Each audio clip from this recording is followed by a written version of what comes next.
This is One India News, and I am Akash, and you can see by the smiling faces of mine and Avinash, India has finally defeated Australia in the second Test match in Bengaluru. Avinash, what a great day it has been! Yes, it was indeed. It was a brilliant display of from the batting and bowling. I mean, it was a great watch.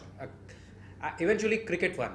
Of course. So, and India won as well. India won as well, and what a fight by the Indian bowlers, no doubts about that. Brilliant, excellent stuff from the Indians, and that's what we expect from this world number one side. Right. They couldn't do it at Pune, but here they proved why they are world number one team, and they played like a champion.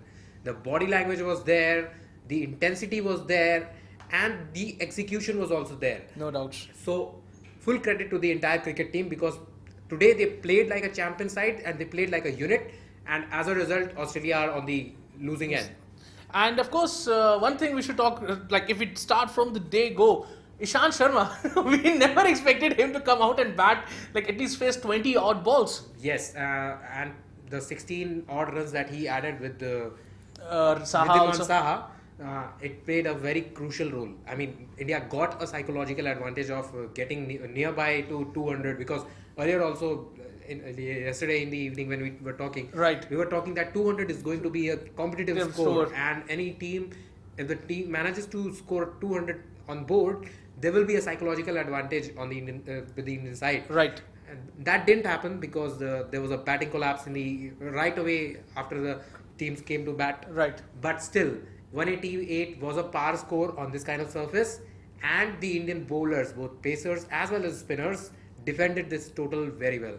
I mean, Ishant Sharma and Umesh Yadav should get the credit for the excellent bowling that these guys today. Actually did. And Ashwin, no doubt, good news for the Indian team that Ashwin has once again got in the grooves, and he has proved his mettle. Now it will be a very enticing tournament to watch. Right, we got like the series is now even yes, at 1-1, and of course a little bit of controversy. No Indian Australia match would be without a controversy. So, what do you think? Like what Steve Smith did after his dismissal? But as we say that every India Australia match is cannot be without a controversy. So Steve Smith was in the center of controversy this time around. Yes, today it was a really uncharacteristic of Steve Smith.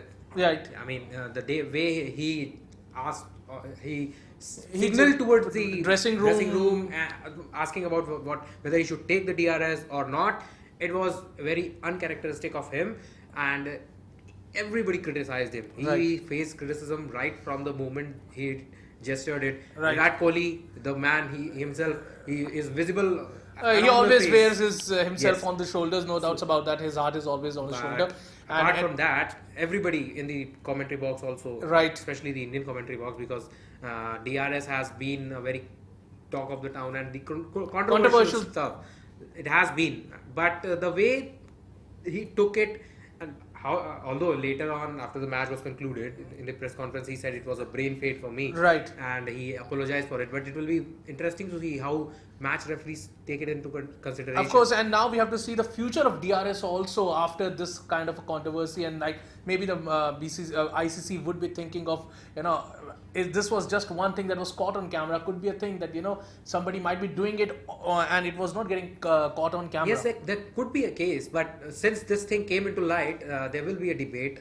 Obviously, there should be a debate, and along with debate, I think Steve Smith should be penalized for it, because it will set a precedent, right, and that is required, because otherwise it will be misused in future, right, as well, until you don't put precedents.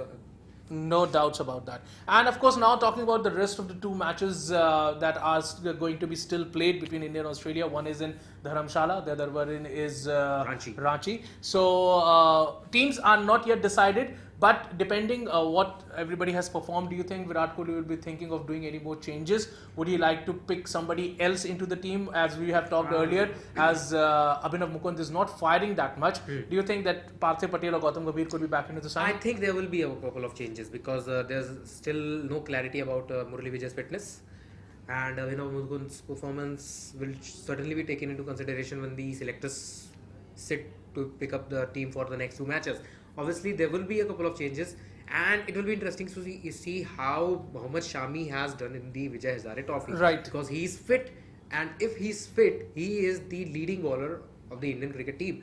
So there's an optimum chance of him getting back into the fold, and Bhuvneshwar Kumar, who's sitting on the benches, Right. might be left out, or just he will have to wait for the opportunity once again. Right.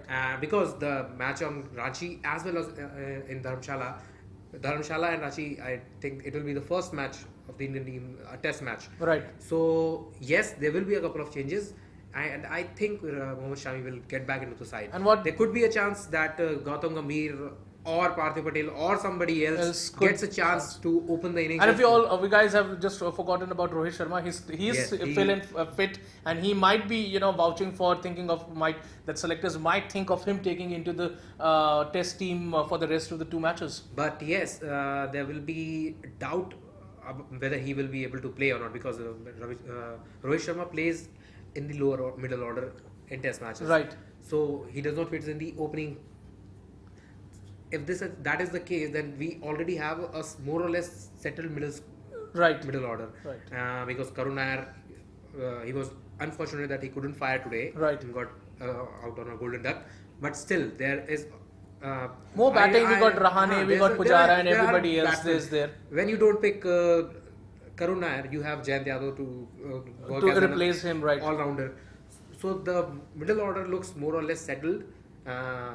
The Pune was just an off day, Right. and so I don't think Rohit Sharma will get a chance to get into the Indian team for the remaining two matches. But it will.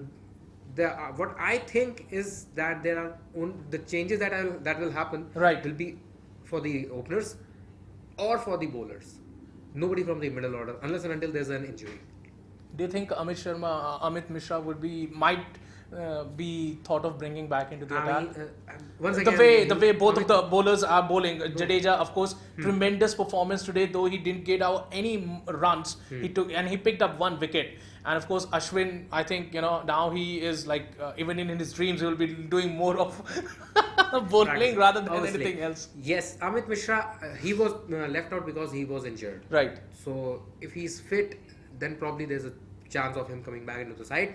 Because Kuldeep Yadav, who was in his place Right. in the side, is still to make his debut. Right. And I doubt there will be any changes in the bowling as well As far the spinners are concerned. Yes. So it will be interesting to see who the selectors show their confidence in.